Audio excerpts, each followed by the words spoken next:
Over the past few years, fixed income investments were incredibly popular among retail investors. Interest rates had surged, and as a result, investors were able to earn a 5% yield by simply putting their capital into money market funds and short-term treasuries. But now things are changing very rapidly. The Fed already cut interest rates by 50 basis points, and it's expected to cut it by another 50 basis points in less than a month from now. And that's not all. The debt market is today pricing another 150 basis points worth of rate cuts in 2025.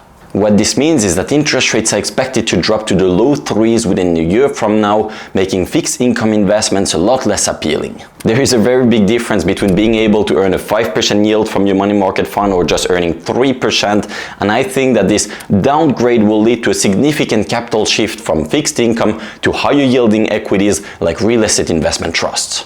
Today, there are still a lot of REITs that are offering a 7, 8 or even 9% dividend yield, and I predict that as interest rates are cut to lower levels over the next year, we'll see significant buying pressure build up for these REITs, pushing their share prices to higher levels. But today you still have the chance to lock in these high yields and prepare for significant upside in 2025 and beyond as interest rates are cut further to lower levels. Hey everyone, this is YCHARTS. I run a small investment firm that specializes in REIT investing. In today's video, I'm going to discuss 3 of my favorite high-yielding REIT investment opportunities. These REITs are offering dividend yields of up to 9% right now, and I think that these dividends are safe and expected to grow further over the long run.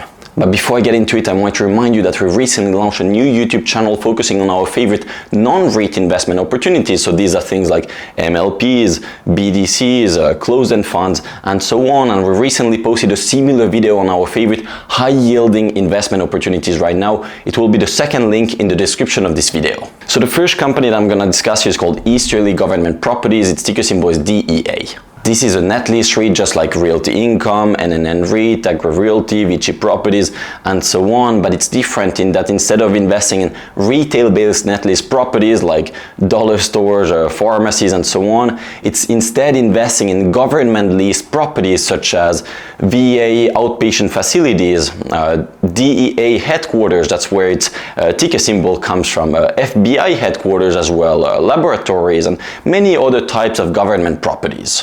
What this means is that its rental income is backed by the full faith of the US government, and it's not running any tenant credit risk. And what's even more appealing about this is that it has over 10 years left on its leases, resulting in very consistent and predictable rental income for a long time to come. You would think that such a REIT will be priced at a high valuation and low dividend yield because, again, your rental income is backed by the full faith of the US government, and yet today you're actually getting it at one of the lowest valuations in the net lease peer group and a high 8% dividend yield, which is about 2 times more than what the 10-year treasury is offering right now, and you get the additional benefits of inflation protection in addition to that. So why is it so cheap? And I think it's the result of significant misconceptions about the company. And to learn more about those, we recently had the chance to talk to the CEO of the company. We posted an exclusive interview at High Yield Landlord, which is my REIT newsletter. And by the way, I've temporarily removed the paywall for this specific article. So if you want to learn more about this opportunity, make sure to read this interview. It will be the second link or first link, one of the links in the description of this video. Also make sure to sign up to the free tier of our newsletter. We regularly post similar content completely free to our subscribers. Again, it will be in the description of this video. And I think that the CEO made a very strong case for his company in this interview. He discusses 3 main misconceptions. The first one is that the market appears to think that the company has significant exposure to the office sector, but in reality it really doesn't. Its properties are highly specialized and they don't compete with traditional office buildings. The second thing that appears to worry the market is that the company has a bit more leverage than some of its net lease peers like Realty Income, but the CEO of the company explains to us that they are very comfortable with their current leverage level. Their LTV is about 50%, the debt maturities are well staggered, and he explains that they are able to operate with this somewhat higher leverage than their peers because there are no tenant credit risk. Remember, they earn their rental income primarily from the US government, so they don't have to worry about the rent checks getting lost in the mail. They will get paid very consistently every month. It's guaranteed by the full faith of the US government. In comparison, other net lease REITs like Realty Income are dealing with lots of different businesses, and so at times they will run into some credit losses, and therefore they need to be more conservative with their leverage. And And then the third misconception about the company, and this is likely the main reason that's holding down the company's valuation and resulting in a higher dividend yield, is that the market fears that the company will have to cut its dividend in the near term. And admittedly, yes, its payout ratio is high today, it's slightly above 100%.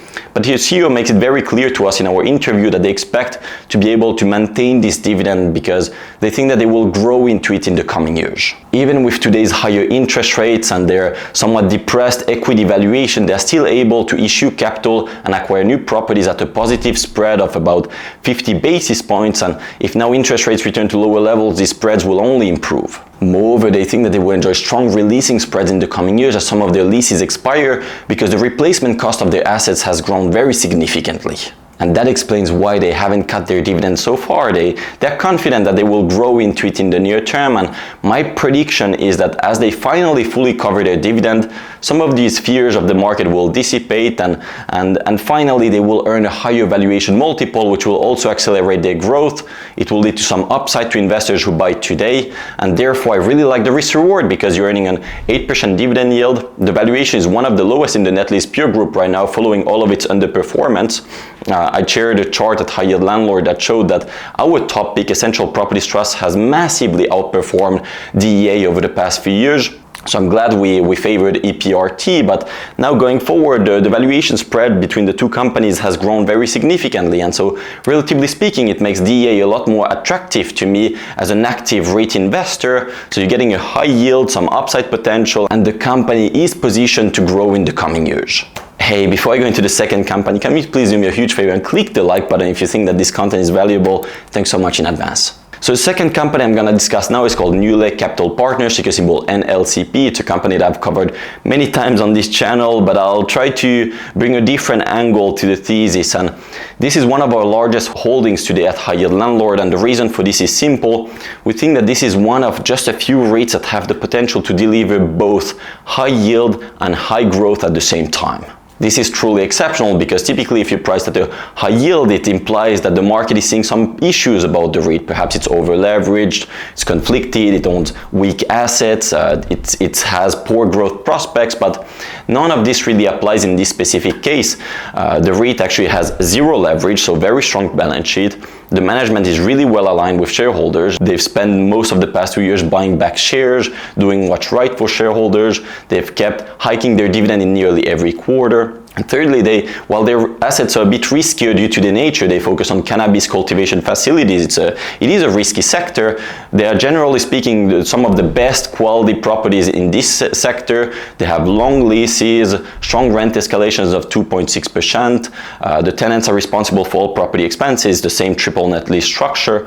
And so we really like the risk to reward here because we expect the company to grow rapidly in the coming years despite trading at a high dividend yield. And so where is this growth going to come from? I already touched on this earlier, but I said that they have 2.6% rent escalators. Tenants are responsible for all property expenses, so this will fall straight to the bottom line. Secondly, they have no debt, so they won't be impacted by the surge in interest rates. But even more importantly, it means that they are under leveraged today, and I think that this will allow them to significantly expand the size of their portfolio in the coming years. I mean, they could buy a 20% additional assets right now, just adding a 20% LTV on their balance sheet. That's still very reasonable and in line with their closest peer, Modiv Industrial Properties, ticker symbol IIPR. And this would significantly expand their FFO per share and their dividend per share because they would be able to earn significant spread of their cost of capital.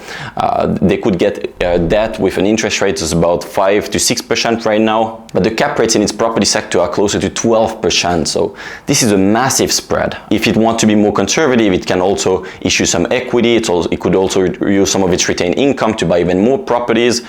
Its cost of capital will go up a bit, but even then the spreads are massive here. And despite enjoying these very attractive growth prospects, the company is priced at a 9% dividend yield that's well covered with an 80% payout ratio. As I mentioned earlier, they've been able to hike their dividend in nearly every quarter since going public. So this is one of our favorite holdings. We think that the company will be able to keep paying a high dividend yield and grow at a rapid pace for many years to come. Eventually, as the laws about cannabis change, I also expect it to seek a better listing, perhaps on the New York Stock Exchange. This could lead to more buying pressure from institutional investors, leading to multiple expansion. Simply repricing at closer to 13-14 times FFO would lead to 50% upside. I don't expect that to happen tomorrow, but I'm long-term oriented and I really like the story here. And then the third company is Modiv Industrial, ticker symbol MDV. This is also a REIT that we recently interviewed at High Yield Landlord. That one is behind a paywall, but know that we're also offering a 2-week free trial. You can sign up for it, there's a link in the description. But the story here is pretty simple. Essentially, this used to be a diversified net lease REIT with all sorts of properties, including quite a bit of office and retail. You probably know from my previous videos that the REIT market typically doesn't like REITs that are diversified, because it likes REITs to specialize in something and become true experts at it, because you cannot expect to earn exceptional returns if you're a jack of all trades. I think that Modiv understood this, and so it decided to transform itself and become a net lease REIT that focuses on manufacturing net lease properties. And I think that the market has missed this transformation. Today the company is still priced at a low valuation of just around 11 times FFO. It's offering a 7% dividend yield, and that's despite, in my opinion, having attractive growth prospects. Again, it's a bit similar to NewLake Capital Partners in that it has attractive rent escalations in its leases of close to 3%. It's able to buy properties at a positive spread over its cost of capital. The main difference here is that Modiv has some leverage on its balance sheet. Its LTV is about 45%. However, its properties are safer in that these are industrial manufacturing properties. They should strongly benefit from the growing trend of onshoring in the coming years. You probably know that increasingly many companies are now bringing back portions or their entire supply chains back to the US because several reasons. First of all is transportation cost and time. It's nice to have your supply chain close to your end customers. We learned this especially during the pandemic, because a lot of companies that have their supply chains in China couldn't access their goods for a long time, leading to significant losses, and these losses need to be accounted for when you compare the differences in prices. Then labor costs has significantly gone up in China. Automation and AI has made significant advancements, so the difference in production costs between the US and China isn't that significant anymore. And the third and perhaps most important thing is that, perhaps we've learned with the experiences of the past few years that these dictatorships cannot be trusted as much as we might have thought just a few years ago. Russia has invaded Ukraine. China is supporting Russia in its efforts. It's working hand in hand with the North Koreans. It's threatening itself to invade Taiwan, and so this is making a lot of Western companies nervous, and so they're bringing back supply chains closer to their end customers. And in this case, it should strongly benefit Modiv because it will lead to a lot more demand for manufacturing plants in the US. And I expect this to lead to attractive organic rent growth, and Modiv should be able to keep acquiring properties at a positive spread of its cost of capital, resulting to roughly 5% annual FFO per share growth. You add to that the 7% dividend yield, some multiple expansion, and again, you have a very attractive story for an active REIT investor, and this is why we hold it in our portfolio. That's all I had for today. Thank you very much again for your support. If you could, please click the like button. That will help me a lot to keep on growing. Thank you so much. See you at my next one. Bye-bye.